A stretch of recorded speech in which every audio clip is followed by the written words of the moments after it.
I still remember the day my sister vanished. August 14th, 1987. I was 12 years old, standing in our driveway, watching her tail lights disappear around the corner. She was heading to work at the diner. She never arrived. For 36 years, I lived in that moment, frozen in time, replaying every detail. But here's what I never expected.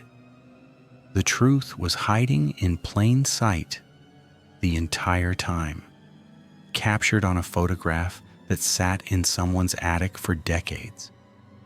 My name is Detective Sarah Morrison, and I've spent my career solving cold cases, not just because it's my job, but because I understand what the families endure. Every sleepless night, every birthday that passes, every Christmas morning with an empty chair at the table. What you're about to hear are 10 stories of cases that defied time, where justice seemed impossible, where families had given up hope. But something remarkable happened recently. New technology, forgotten evidence, deathbed confessions. These cases were finally solved. And I'm going to tell you exactly how. Before we begin, I need you to do something. If you've ever wondered about an unsolved mystery, if you've ever felt the weight of unanswered questions, then share this documentary with someone who needs to hear it. Subscribe to this channel because these stories deserve to be told, and the families deserve to be remembered. The truth may take decades, but it never truly dies. The first case takes us to Portland, Oregon, 1994. Jennifer Watkins was a 23-year-old graduate student studying marine biology. She had everything going for her: a brilliant mind, a loving family, and dreams of saving the oceans. On March 3rd, she left her apartment to meet a study group at the university library. Security footage showed her entering the building at 6:47 p.m. She was never seen alive again. I took over Jennifer's case in 2018, 24 years after her disappearance. The original investigators had done everything right. They'd interviewed hundreds of people, followed every lead, examined every piece of evidence. But DNA technology in 1994 was primitive compared to what we have now. There was one piece of evidence that had always bothered me: a cigarette butt found near the library's back entrance, marked and stored, but never successfully tested. Jennifer's mother, Patricia, called me every month, always on the 3rd, always at exactly 6:47 p.m. "Is today the day?" she'd ask. And for 6 years, I had to tell her no. Patricia was dying. Stage 4 lung cancer. The doctors gave her 6 months. I made a promise I wasn't sure I could keep. "I will find out what happened to Jennifer before you pass. I swear it." I submitted that cigarette butt for advanced DNA phenotyping and genealogical testing, the kind that had caught the Golden State Killer.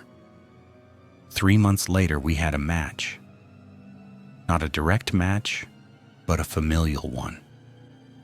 The DNA belonged to someone related to a man named Robert Chen, who had been a custodial worker at the university library in 1994. He died in 2003, taking his secrets to the grave. Or so we thought. Robert had a son, Michael, who is now 47 years old and living in Seattle. When we brought him in for questioning, he was cooperative at first. But when we showed him enhanced security footage, recently processed through AI technology that could sharpen images from the 90s, his face went pale. The footage showed a custodial cart being wheeled out of the library's service entrance at 9:23 p.m. on March 3, 1994. The person pushing it matched Robert Chen's build and gait. But there was something unusual about the cart. It was covered with a tarp. "My father told me something before he died," Michael said, tears streaming down his face. "He was drunk. He said he'd made a terrible mistake once. He said a girl had seen something she shouldn't have seen in the library, something that would have cost him his job, and things got out of hand. I didn't understand what he meant. I thought he was just rambling. But now, Michael led us to a property his father had owned in rural Washington. In the basement of an abandoned house, we found Jennifer. After 29 years, we brought her home. The evidence suggested she'd witnessed Robert stealing rare books from the library's collection. Books worth thousands of dollars that he was selling to collectors. When she threatened to report him, he'd panicked. It wasn't premeditated murder. It was a moment of rage that he'd hidden for the rest of his life. I called Patricia on March 3rd, 2023 at 6:47 p.m. "Is today the day?" she asked, her voice weak. "Yes," I told her, "today is the day. Jennifer's coming home." Patricia Watkins passed away 16 days later, with her daughter's photograph clutched to her chest. But she passed away knowing. And sometimes, knowing is everything. Jennifer's case taught me something crucial. Evidence doesn't age the same way humans do. Sometimes it just needs time to catch up with the truth. The second case begins with a photograph. Not just any photograph, but one taken at a 4th of July celebration in Clearwater, Florida, 1998.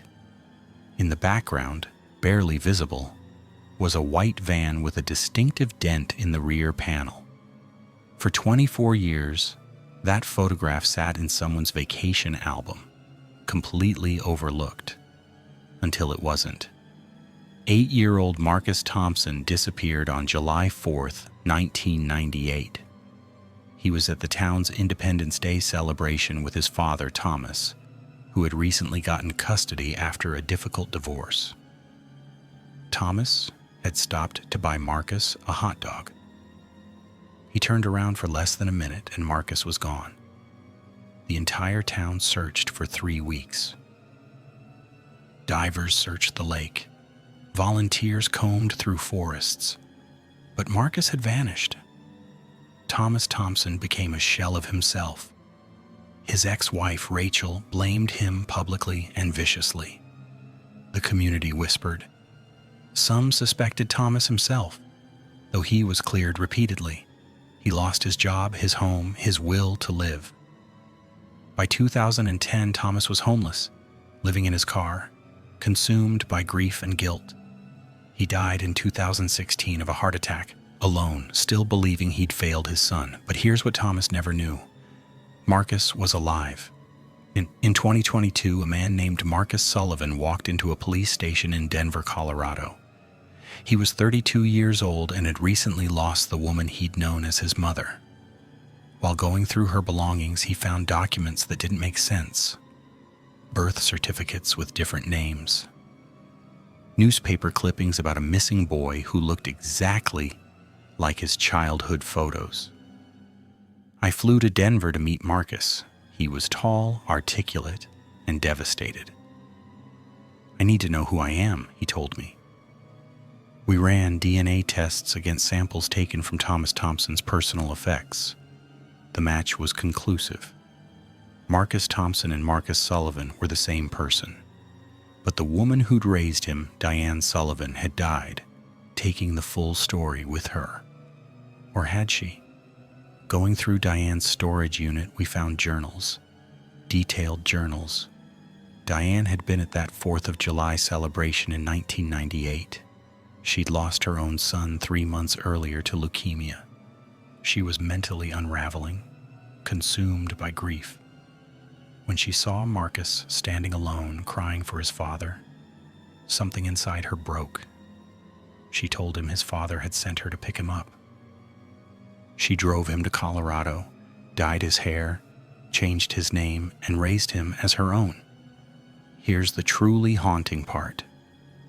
Diane's journals revealed genuine love for Marcus. She'd given him a good life. She'd sent him to college, She'd been a caring, if deeply disturbed, mother, but she'd stolen him from a father who died of a broken heart. Marcus struggled with this duality.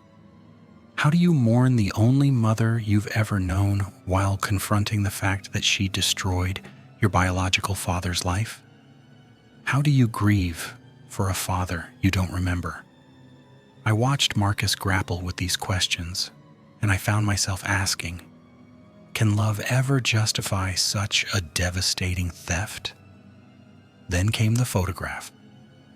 A retired detective from Clearwater had kept boxes of evidence from Marcus's case in his garage.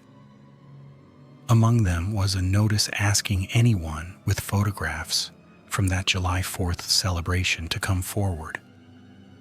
One woman had submitted vacation photos, but they'd been deemed irrelevant at the time. This detective, now in his 70s, had recently learned about advanced image enhancement technology. He submitted those old photos to a private company specializing in forensic analysis.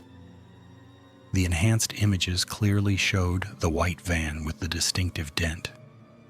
They showed Diane Sullivan's face. They showed Marcus getting into the van. They showed something else too.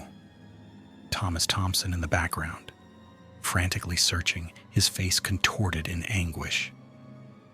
That photograph captured the exact moment one father's life ended and a stolen life began. I showed Marcus the photograph. He stared at it for a long time. "He loved me," Marcus whispered. "I can see it in his face. He really loved me." We arranged for Marcus to visit his father's grave. Thomas was buried in a modest cemetery in Clearwater, his headstone reading, "Beloved father of Marcus, forever searching, forever loving." Marcus placed his hand on the cold stone. "I'm here, Dad. I came home. I'm sorry it took so long. I'm so sorry." It wasn't the reunion Thomas had lived his whole life hoping for, but it was reunion nonetheless. Marcus started a foundation in Thomas's name, helping families of missing children access new forensic technologies. He told me, "I can't give my father back his life, but I can make sure his death meant something." That photograph, a background detail in someone's vacation album, had finally brought a son home. Even if home was now just a quiet cemetery where a father waited eternally for a boy who'd finally arrived. Not all cold cases involve strangers. Sometimes the killer is someone who sits across from you at dinner, someone who helps you with your homework, someone who kisses you goodnight. This is the story of the Bennett family, and it's one of the most disturbing cases I've ever worked. In 2001, the small town of Oak Ridge, Montana, was rocked by a tragedy. 52-year-old businessman Gerald Bennett was found dead in his home office, a single gunshot wound to the head. His wife Carol discovered the body when she returned from her book club. The investigation concluded it was suicide. Gerald had been depressed about financial troubles. He'd left what appeared to be a suicide note. The case was closed within 3 weeks. But Gerald's daughter, Emma, never believed it. She was 17 when her father died, and she spent the next 21 years trying to prove it wasn't suicide. Everyone thought she was in denial. Her mother remarried and moved on. Her brother David begged her to let it go. But Emma couldn't. Something about that note bothered her. Something about the way her father's hand was positioned. Something about the entire scene felt staged. Emma became a criminal profiler, driven by this single case. She learned everything she could about forensic science, ballistics, handwriting analysis. In 2019, she finally had enough credentials to request the case be reopened. The department initially refused, but Emma was relentless. She filed formal requests. She went to the media. She made enough noise that they finally agreed to review the evidence. I was assigned to work with her, I'll be honest. I thought she was chasing ghosts. 21-year-old suicide cases don't suddenly become murders. But Emma had done something clever.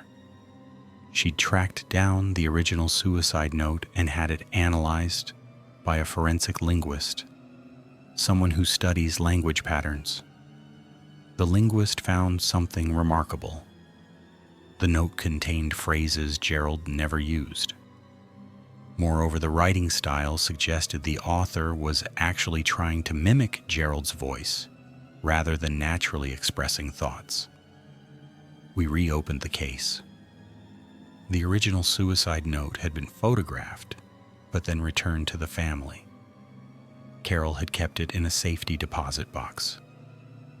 When we examined it with modern technology, we found microscopic indentations on the paper, the kind left when someone practices writing on a sheet above. Someone had drafted this note multiple times before writing the final version. Then came the ballistics review. In 2001, the angle of the gunshot was deemed consistent with suicide, but modern ballistics software suggested otherwise. The angle was possible for suicide, but extremely awkward. It was far more consistent with someone else holding the gun. There were also trace amounts of sedative found in Gerald's system, noted in the original report, but dismissed because Gerald had a prescription for anxiety medication. We looked deeper. The levels were 3 times his prescribed dose. Every piece of evidence pointed to one conclusion. Someone had drugged Gerald, forced him to write a note, or forged it themselves, and then staged his murder to look like suicide. The question was who? Emma had a theory she'd been afraid to voice for 2 decades. Her own mother. Carol Bennett had remarried just 8 months after Gerald's death to his business partner, Leonard Hayes. They'd sold Gerald's struggling company and lived comfortably on the proceeds. Emma always found the timeline suspicious, but without evidence, it was just ugly speculation. Now we had enough for a warrant. We searched Carol's home. In her personal files, we found something extraordinary. Love letters between Carol and Leonard dating back to 1998, 3 years before Gerald's death. They were explicit, not just romantically, but conspiratorially. Once Gerald is gone, one letter read, "We can finally be together." Another, "The insurance money will solve all our problems." When confronted, Leonard broke down first. He confessed that Carol had planned everything. She'd gradually increased Gerald's anxiety medication to make his suicide seem plausible. She drafted the suicide note. On the night of the murder, she drugged his evening whiskey, waited for the sedative to take effect, and then Leonard had come over. Together, they'd positioned Gerald's hand on his own gun and pulled the trigger. Carol had kissed her children goodnight that evening. She'd attended her book club, establishing her alibi. She'd come home and discovered the body, calling 911 in hysterics. She'd comforted her children through their grief she had caused. She'd attended the funeral, playing the devastated widow. And she'd gotten away with it for 21 years. At the trial, Emma testified. She looked her mother directly in the eye and said, "You took my father from me. You took my childhood. You took 21 years of my life hunting for truth. But you didn't take my determination. Dad taught me never to give up. So thank you for that lesson at least." Carol and Leonard were both convicted of first-degree murder. The satisfaction on Emma's face when the verdict was read wasn't about revenge. It was about validation. For 21 years, Everyone had told her she was wrong, that she needed to move on, that she was obsessing over nothing. Now the world knew. A daughter's instinct about her father had been right all along. Emma visited her father's grave after the trial. "I got him, Dad," she said. "It took me half my life, but I got him. You can rest now. We both can. Sometimes justice takes decades. Sometimes it requires one person refusing to let go. Emma Bennett was that person for her father. And now, Gerald Bennett's death certificate reads what it should have from the beginning: homicide. Think about this for a moment. How many cases classified as suicide or accident are actually something darker? How many families are told to accept a lie? If you were in Emma's position, would you have had the strength to fight for 21 years? Leave a comment below and let me know, because I think this question touches something deep in all of us about loyalty, love, and the price of truth. Some cold cases go unsolved, not because of lack of evidence, but because the evidence is misunderstood. In 1989, 15-year-old Rosa Martinez was found dead in a drainage canal in Albuquerque, New Mexico. She'd been strangled. The investigation focused on her boyfriend, 18-year-old Miguel Santos. He was the last person seen with her. He had scratches on his arms. Under pressure from investigators, he confessed. Miguel spent 33 years in prison for a murder he didn't commit. I know this because I'm the one who finally proved his innocence. And the real killer, he'd been hiding in the case file the entire time. Miguel's case came to my attention through the Innocence Project in 2019. They'd taken on his case because of concerns about his confession. It had been obtained after 14 hours of interrogation, with no lawyer present. And Miguel had been a scared teenager with a learning disability. But problematic confessions alone don't prove innocence. We needed evidence. The original case file contained photographs of Rosa's body and the surrounding area. In several photos, there were tire tracks near where her body was found. These had been photographed, measured, and then dismissed because Miguel didn't have a car. The assumption was that the tracks were unrelated. But when we examined those photographs with modern image analysis software, we could see tread patterns clearly. We identified the tire as a specific Goodyear model, commonly used on 1988-1989 Chevrolet trucks.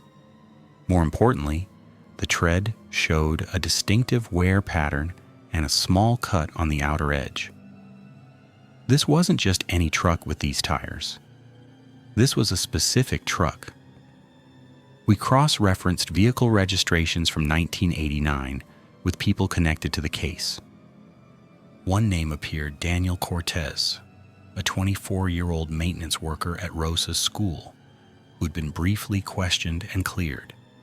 He'd owned a 1988 Chevrolet truck. But here's where it got complicated. Daniel Cortez was dead. He died in 2003 from liver failure related to alcoholism. We couldn't prosecute a dead man. However, his truck had been sold to a junkyard in 1995. That junkyard kept meticulous records. We tracked down the man who'd bought it for parts. He was a vintage car enthusiast who'd kept the tires, yes, kept them, because they were in decent condition and he thought he might use them on another restoration project. He still had them in his garage. 27 years after the murder, we examined those tires. The tread pattern matched. The distinctive cut was there. And embedded deep in the treads were microscopic soil samples that matched the exact mineral composition of the drainage canal where Rosa was found. But the most damning evidence was what we found in the tire well. 3 of Rosa's hairs, with roots intact, perfect for DNA testing. The DNA matched. Daniel Cortez had killed Rosa Martinez. But why had he never been seriously considered as a suspect? We reviewed the original investigation and found something disturbing. Daniel had been questioned for only 45 minutes. His truck had been visually inspected but not forensically processed. Why? The lead detective on the case noted that Daniel seemed genuinely upset by Rosa's death and had an alibi for part of the evening. Meanwhile, Miguel had been interrogated for 14 hours until he broke. I visited Miguel in prison before his release. He was 48 years old, gray-haired, tired. He'd spent more than half his life behind bars. "Why did you confess?" I asked him. He looked at me with tired eyes. "They told me Rosa's family needed closure. They told me I'd feel better if I told the truth.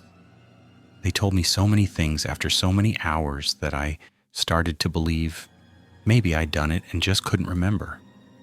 I was 15. I was stupid. I loved Rosa. I would never have hurt her." The confession had been a false one, coerced through exhaustion and psychological manipulation. A teenager with a learning disability had been convinced to admit to a crime he didn't commit. Meanwhile, the real killer had walked free for 14 years before drinking himself to death.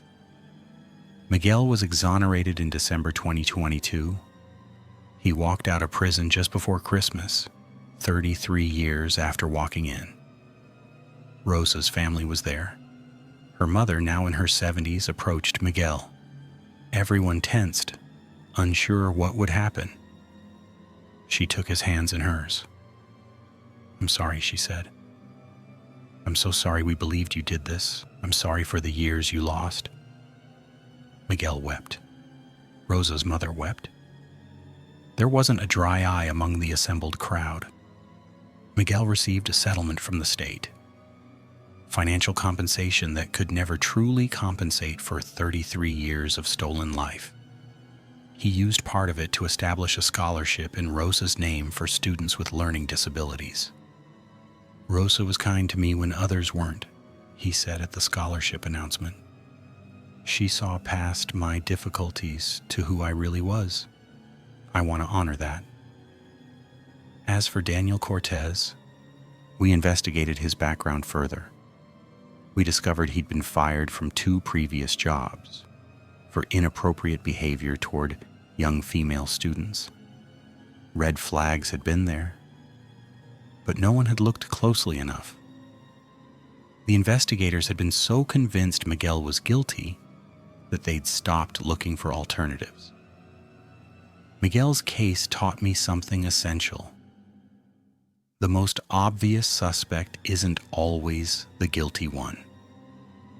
Sometimes we need to look at the evidence without the bias of our assumptions.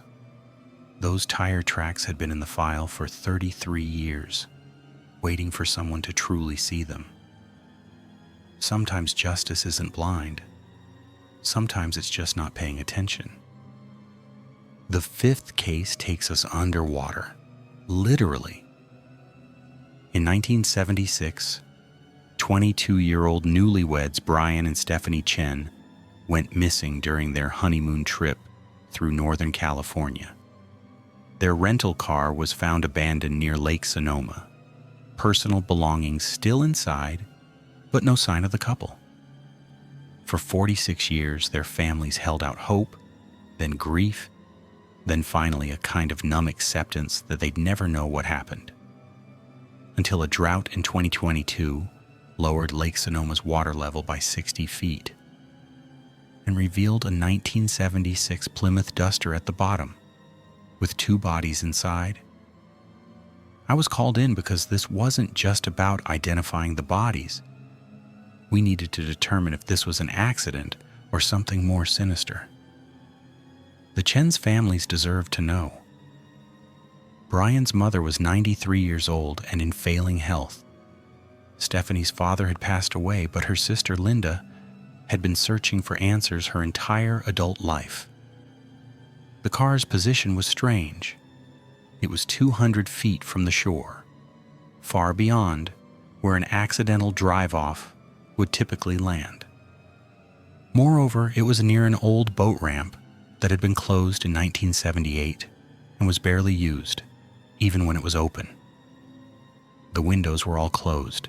The doors were locked from the inside. And here's the detail that caught my attention. The gear shift was in park. If the car had rolled into the water, it would likely be in neutral or drive. If the Chens had driven in intentionally, a murder-suicide or double suicide, why would they put it in park? Nothing made sense.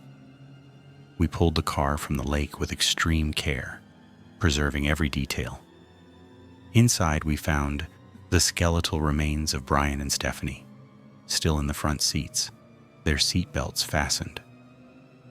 On the back seat was Stephanie's purse and a camera.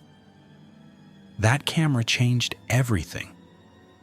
It was a waterproof case, designed for scuba diving, a gift Brian had given Stephanie, according to family members, because she loved underwater photography.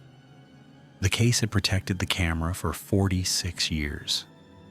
Our tech specialist carefully extracted the film and processed it. The images that emerged were haunting. The photos showed Brian and Stephanie's final day, scenic views of the lake, the two of them smiling, arms around each other, so young and full of life. Then the photos took a dark turn. They showed a man approaching their car in the parking area. The images were grainy, shot quickly, as if Stephanie was trying to document something concerning. The man was arguing with Brian through the driver's window. The final photo showed the man holding what appeared to be a gun. We enhanced the images as much as possible. The man was white, tall, with a distinctive tattoo on his left forearm, an eagle with spread wings. We cross-referenced this with police reports from 1976 in the Lake Sonoma area. One name emerged, Jack Holloway, who had been questioned in connection with several armed robberies in the region during the mid-70s. He'd eventually been convicted in 1979 for an armed robbery in Oregon and served 18 years. We located Jack Holloway living in a retirement community in Nevada. He was 74 years old, suffering from emphysema, and when we showed up at his door, he looked at our badges and said, "I've been waiting for you for 46 years." What Jack told us was a story of a desperate robbery gone catastrophically wrong. He'd been addicted to methamphetamine, broke and dangerous. He'd seen the young couple with California plates and assumed they were tourists with cash. He'd approached their car with a gun, demanding money. Brian had tried to be a hero. He'd grabbed for the gun. In the struggle, it had gone off, hitting Brian in the chest. Stephanie had screamed. Jack had panicked. He'd forced Stephanie at gunpoint to drive, thinking he could get away, dump the car, and flee. But Stephanie had been clever. She'd palmed her camera and managed to take those photos while pretending to comply. When they reached the boat ramp, Jack had his plan. He'd make it look like they'd driven into the lake by accident. He'd forced Stephanie to drive toward the water, then put the car in park at the last second and jumped out, pushing the car the final few feet into the lake with the couple inside. Brian was already dead or dying from the gunshot. Stephanie was alive, trapped in a sinking car with her dying husband. Jack had watched the car disappear beneath the water, then fled. He'd expected the bodies to be found quickly. When they weren't, he'd lived in fear for years that they would be. Then decades passed, and he'd begun to think he'd gotten away with it. "Why confess now?" I asked him. "We don't have enough physical evidence to prosecute, after 46 years underwater. Jack looked at me with tired eyes. Because I'm dying. Because for 46 years, I've seen that girl's face every time I close my eyes. Because I took everything from them and their families, and at least I can give them truth before I die. We recorded his full confession. We gathered what evidence we could. Jack Holloway was charged with 2 counts of felony murder. He pleaded guilty. He was sentenced to life in prison, though everyone knew he likely had less than a year to live. At his sentencing, Linda, Stephanie's sister, gave a victim impact statement. "You took my sister on the happiest day of her life," Linda said, her voice strong despite her tears. "You took a brilliant, kind, beautiful person who had everything ahead of her. You took Brian, who loved her so much. You took our chance to have Stephanie at our weddings, to meet her children, to grow old with her. But you didn't take our love for her. You didn't take our memories. And now, finally, you didn't take the truth." Brian's mother passed away 3 weeks after the bodies were identified, but she lived long enough to know her son had been found. At the joint funeral for Brian and Stephanie, 46 years late, the families buried them side by side. On the headstone, they inscribed, "Together in life, together in death, together in eternity, finally at peace." The photos from that waterproof camera were the last gift Stephanie gave her family. Even in her final, terrifying moments, she'd thought to document what was happening. She tried to leave a trail, a clue, a piece of evidence. It had taken 46 years and a historic drought, but her message had finally been received. Not every cold case involves murder. Some involve a different kind of death, the death of identity. In 2001, a young woman was found wandering the streets of Austin, Texas, with no identification, no memory of who she was, and no one looking for her. She had severe retrograde amnesia, likely caused by head trauma, though no one knew how she'd received it. She couldn't remember her name, her family, where she was from, or anything about her life before waking up in an Austin hospital. The medical staff called her Jane. She called herself Hope because it was all she had. For 21 years, Hope lived a half-life. She built a new existence, working as a library assistant, making friends, even falling in love and getting married. But there was always a shadow over everything. The ghost of a past she couldn't remember. A family that might be searching. A life that might be waiting. Hope came to me in 2019 with a request. She wanted to know who she really was before she died. She'd been diagnosed with early onset Alzheimer's, a cruel irony for someone who'd already lost one lifetime of memories. "I don't have much time before I lose everything again," she told me. "I need to know who I was, even if it's painful. Even if no one's looking for me, I need to know." The original investigation in 2001 had run her fingerprints and DNA through every database available. Nothing. Her photo had been circulated regionally. No one claimed her. Eventually, the case had gone cold because there was nowhere left to look. But I had tools they hadn't had in 2001. Genetic genealogy had revolutionized the cold case investigation. We took Hope's DNA and ran it through GEDmatch and other genealogical databases. We got a hit. A distant cousin match. Someone who shared great-great-grandparents with Hope. From that single connection, working with a genetic genealogist, we began building Hope's family tree. It took 3 months of painstaking research, following branches, identifying descendants, narrowing possibilities. Finally, we had a name, Rebecca Hoffman, who had gone missing from a small town in Iowa in 2001. But here's where it got complicated. Rebecca Hoffman had been declared legally dead in 2008. According to records, her husband, David Hoffman, had reported her missing in May 2001. She'd left a note saying she was leaving him and not coming back. When she was never found and never contacted her family, everyone assumed the worst. David had remarried in 2006.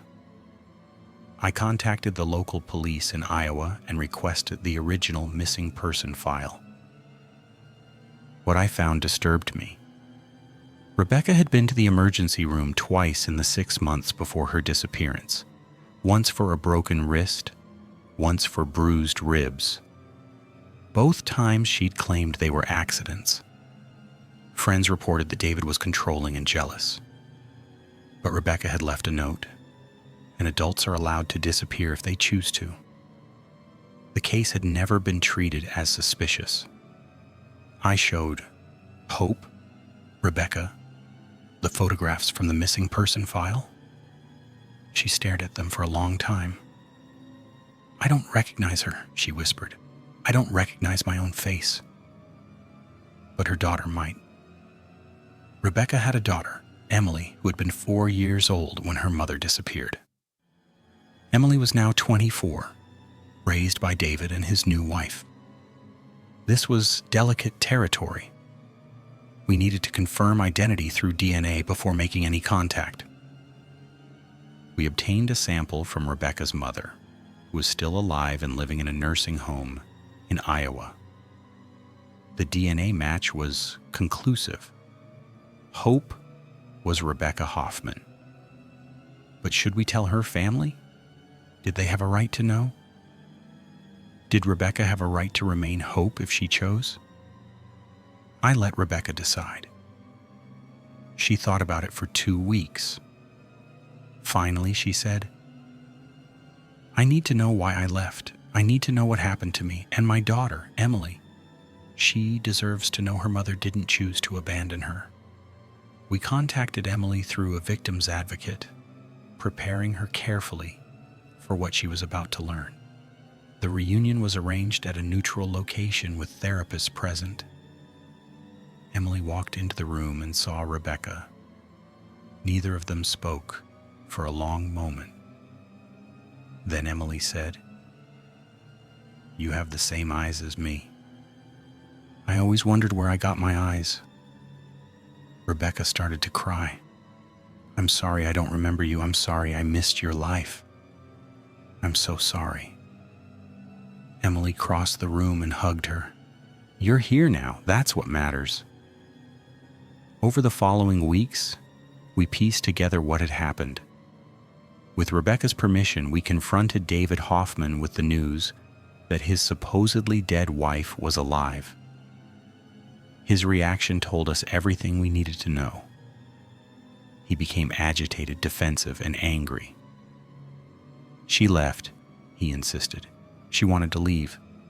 I didn't do anything wrong." But Rebecca's mother told a different story.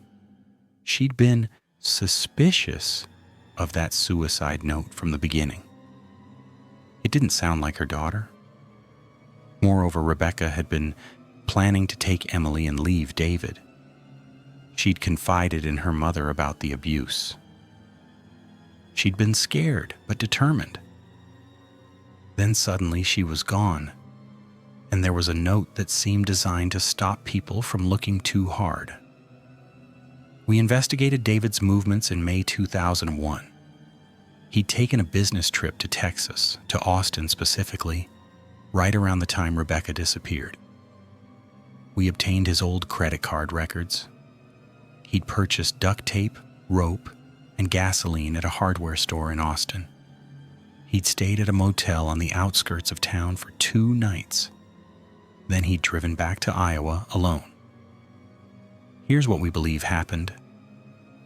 David had found out Rebecca was planning to leave. He'd forced or convinced her to drive with him to Texas, far from anyone who knew them. At some point, he'd beaten her severely enough to cause traumatic brain injury. Perhaps he'd intended to kill her and changed his mind. Perhaps he'd thought the beating had killed her and abandoned her, only for her to survive. Perhaps he'd deliberately left her alive but injured, hoping she'd die or never be found. We'd never know for certain because David refused to talk without his lawyer present, and his lawyer advised complete silence. But we had enough for charges: kidnapping, aggravated assault, attempted murder.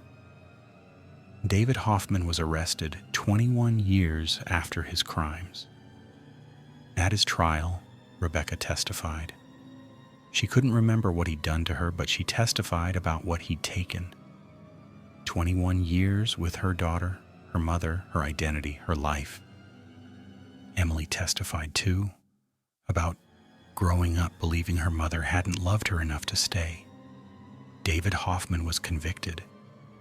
He was sentenced to 40 years.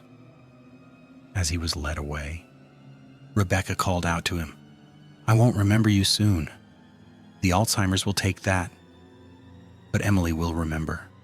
The world will remember, and you'll spend the rest of your life in a cage, knowing the woman you tried to erase came back and erased you instead." Rebecca spent her remaining good years, about 18 months before the Alzheimer's progressed significantly, building a relationship with Emily. They took trips together. They looked through photo albums.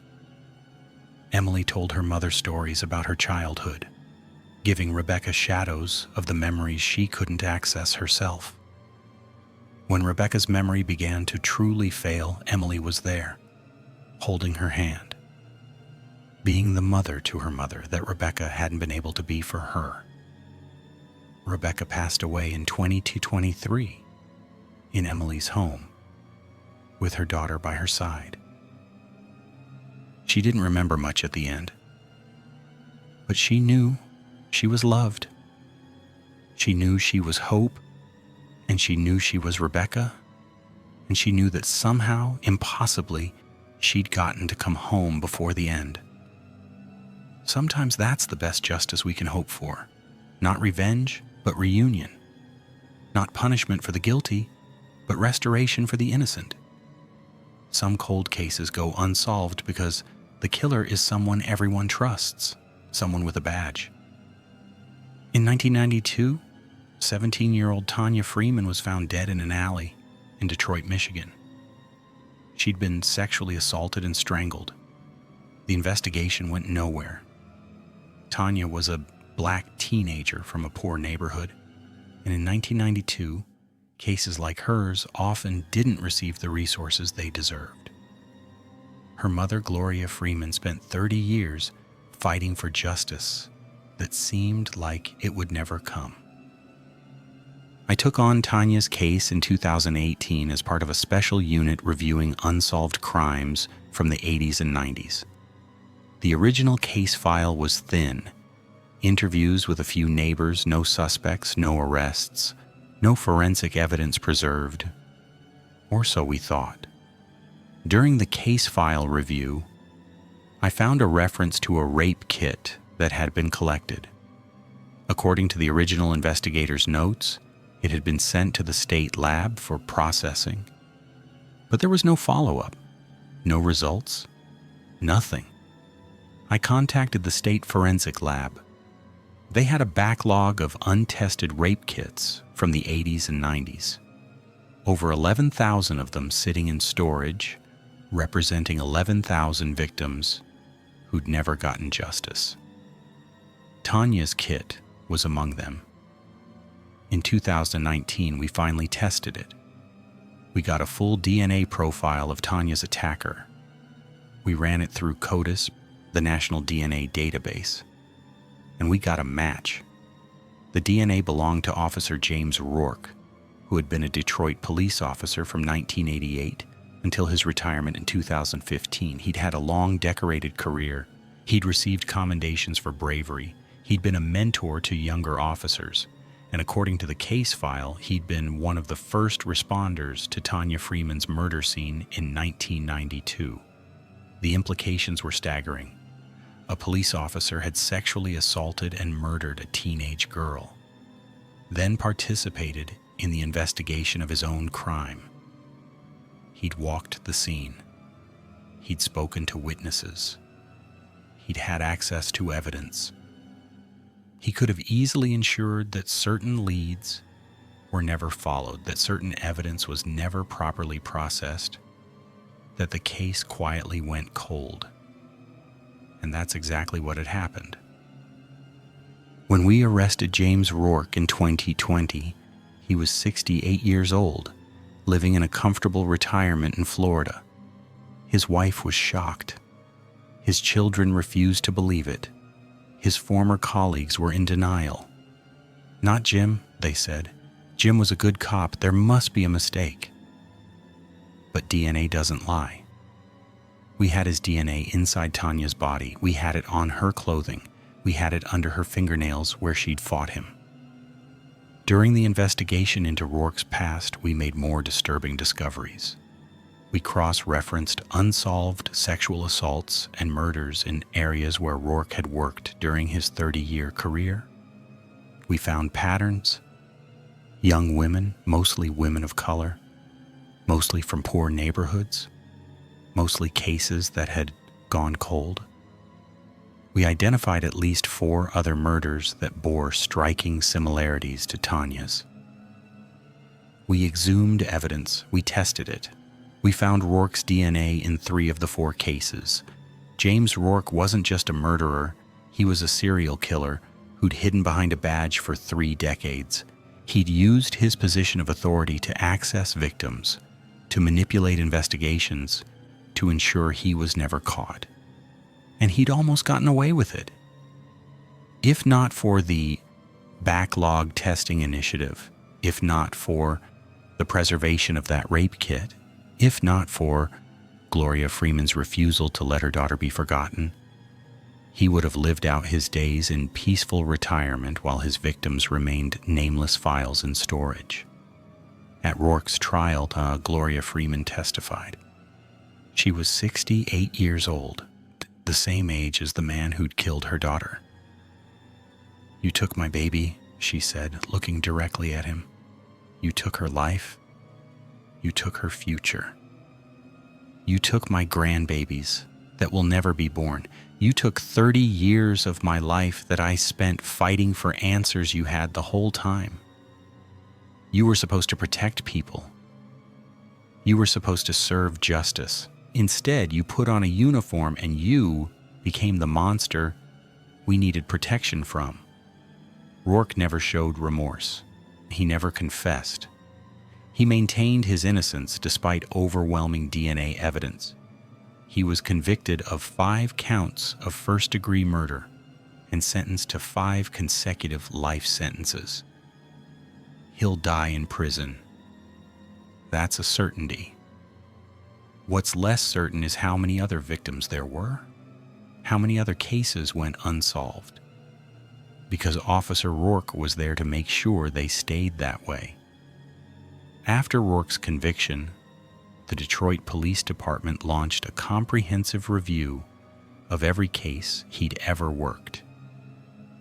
And they found irregularities in dozens of investigations, lost evidence, incomplete reports, leads marked as cleared, with no documentation of follow-up.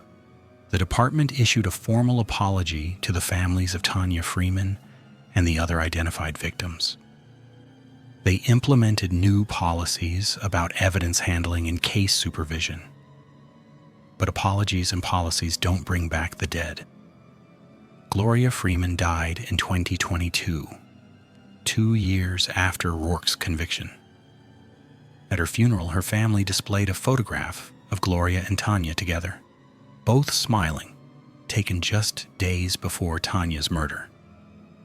Next to it was a newspaper clipping about Rourke's conviction.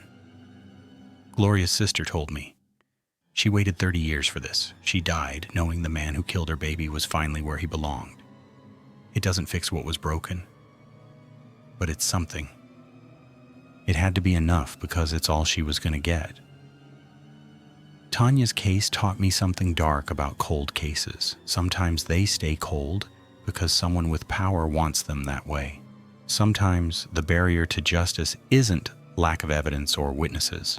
It's corruption. It's someone in uniform deciding that some victims matter less than others, that some crimes are worth solving and others aren't, that some lives have value and others are disposable. Breaking through that barrier requires more than forensic science. It requires people like Gloria Freeman who refuse to accept that their loved ones don't matter. Sometimes justice is a war of attrition, and the winners are those who simply refuse to give up. The final case in our compilation is different from the others because it's not about murder.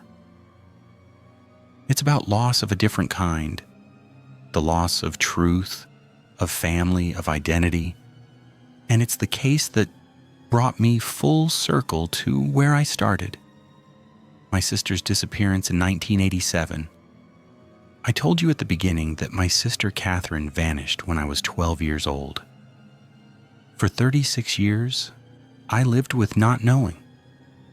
I became a detective partly because of her, hoping that if I could bring other families answers, maybe somehow I'd find my own. I worked hundreds of cases. I brought closure to dozens of families. But Catherine remained a ghost, a question mark, a wound that never healed.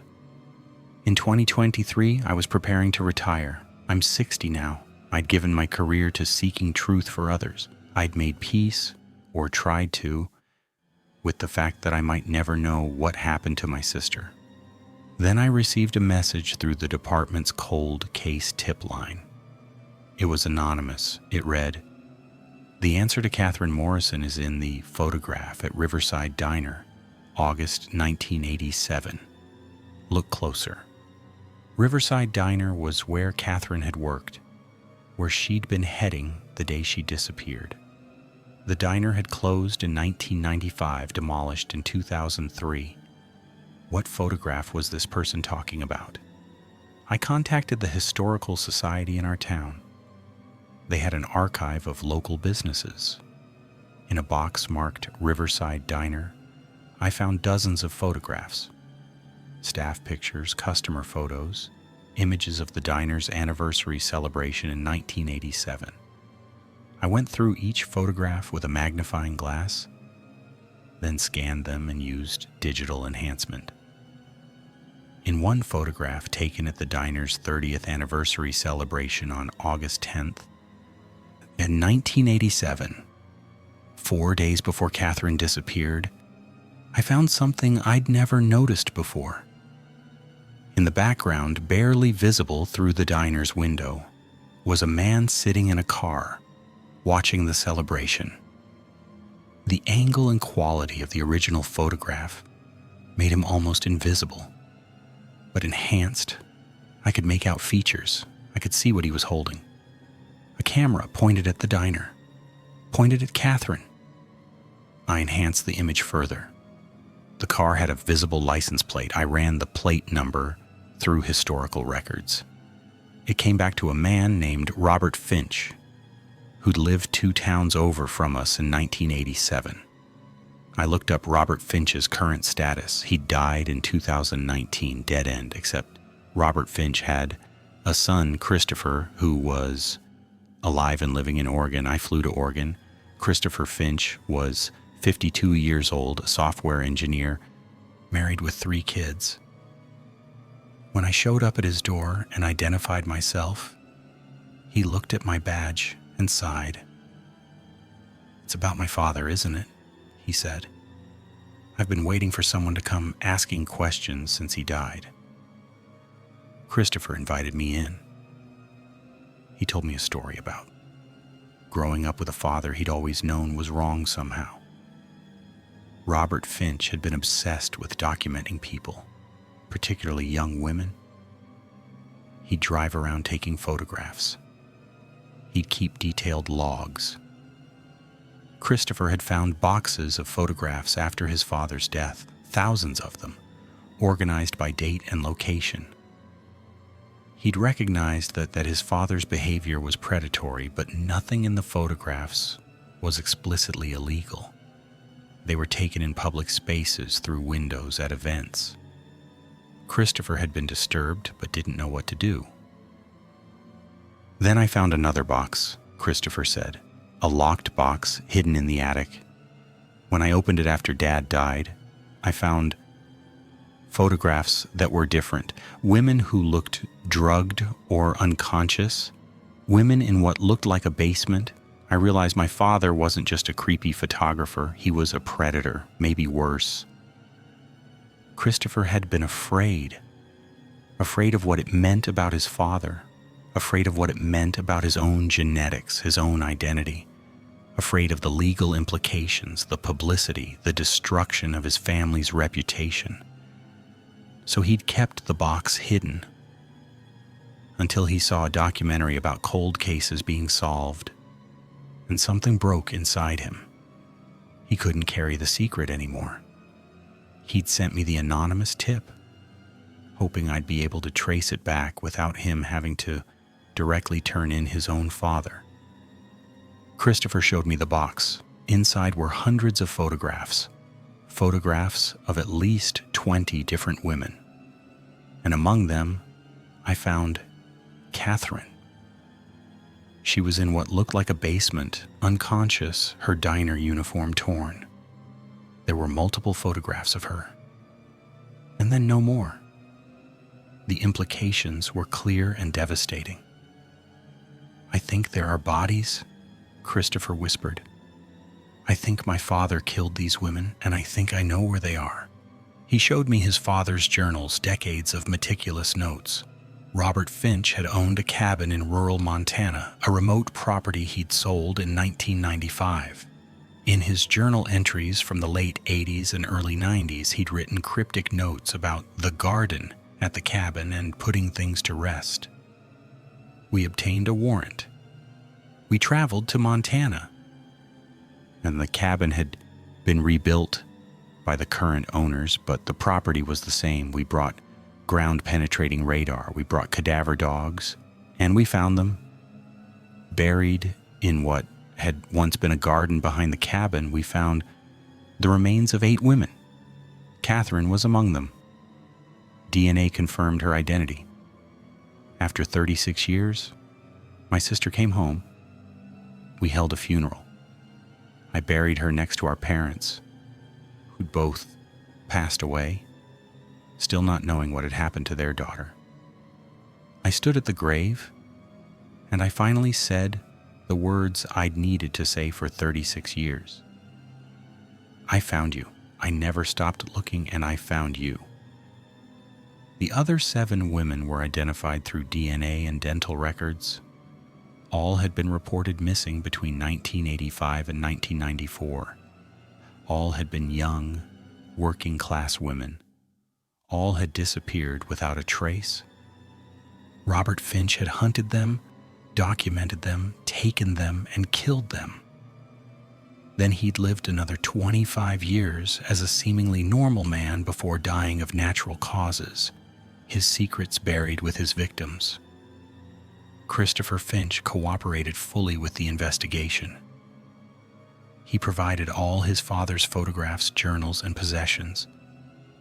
He met with the families of the victims and apologized for not coming forward sooner. Some families forgave him, others couldn't. I understood both responses. Christopher had been a victim too, in a different way, burdened with knowledge of his father's evil, struggling with loyalty and horror and shame. At my retirement ceremony, I stood before my colleagues and the families I'd served over my career. I told them about Catherine. I told them that I'd become a detective for her, that every case I'd solved was my way of fighting for her when I couldn't find her. I told them that finally, after 36 years, I'd brought my sister home. "Cold cases aren't just files," I said. "They're people. They're daughters and sons, sisters and brothers, mothers and fathers. Their lives interrupted, families shattered, questions that echo through decades. Every case we solve is a voice restored, a person remembered, a family that can finally breathe after years of holding their breath. It took 36 years to find Catherine, but I found her, and that's what matters. Catherine's case was the last one I worked. It seemed fitting to end where I began, with the sister who'd shaped my entire life, even in her absence. Her disappearance had stolen my childhood, but her recovery gave me peace. The photograph that had captured her killer watching her, waiting for his moment, had hidden in plain sight for 36 years. Just like all the evidence we've discussed in these 10 cases, sometimes the truth is there all along, waiting for someone to look closely enough, to care enough, to never give up. These 10 cold cases, each one a different path to the same destination. Truth. Jennifer Watkins, taken over stolen books. Marcus Thompson, stolen by a grieving woman. Gerald Bennett, murdered by his wife and her lover. Rosa Martinez, killed by a man while an innocent boy rotted in prison. Brian and Stephanie Chen, whose honeymoon became their grave. Rebecca Hoffman, who lost herself and found herself again. Tanya Freeman and the others, killed by a man who wore a badge and became a monster. My sister Catherine and 7 other women, buried in a garden by a predator who documented his own evil. Each case was solved through different means: DNA technology, genetic genealogy, image enhancement, deathbed confession, environmental changes revealing hidden evidence. But they all had one thing in common: someone who refused to let the case stay cold, someone who kept fighting, kept searching, kept demanding answers. Sometimes that person was me. Sometimes it was a family member. Sometimes it was the victim themselves, leaving clues from beyond the grave. As I stand here at the end of my career, at the end of this documentary, I want you to remember something. There are hundreds of thousands of cold cases still waiting, hundreds of thousands of families still hoping, hundreds of thousands of victims still waiting for someone to speak for them. Maybe you know something about one of these cases. Maybe you have information you've kept quiet because you were afraid, or you didn't think it mattered, or you didn't want to get involved. Get involved? Say something, share what you know. That photograph in your attic, that story your grandfather told you before he died, that detail you saw that never quite made sense. It might be the piece that finally solves a case. It might bring someone home. It might give a family the peace they've been waiting decades to find. Share this documentary. Subscribe to this channel, because these stories need to be told. These victims need to be remembered. Their families need to know that someone still cares, that the cases aren't truly cold as long as someone is still willing to fight for the truth. The photograph that led me to Catherine had been sitting in a historical society archive for 26 years, filed away and forgotten. One person bothered to look closely, to enhance the image, to send me an anonymous tip. That one action solved 8 cases, identified 8 victims, gave 8 families closure they'd thought would never come. You might be that person for someone else's case. Your small action might be someone else's answered prayer. Don't underestimate the power of paying attention, of speaking up, of refusing to let the forgotten stay forgotten. Justice delayed is not justice denied. It's justice waiting for the right person, the right technology, the right moment, the right piece of evidence to finally emerge from the shadows. These 10 cases prove that. No matter how much time passes, The truth has a way of surviving if someone cares enough to search for it. I found my sister after 36 years.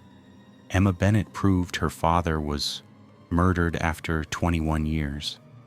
Miguel Santos was freed after 33 years. Gloria Freeman saw her daughter's killer convicted after 30 years. These things happen because someone refused to give up. Be that someone. Share this video. Leave a comment telling me which case affected you most and why.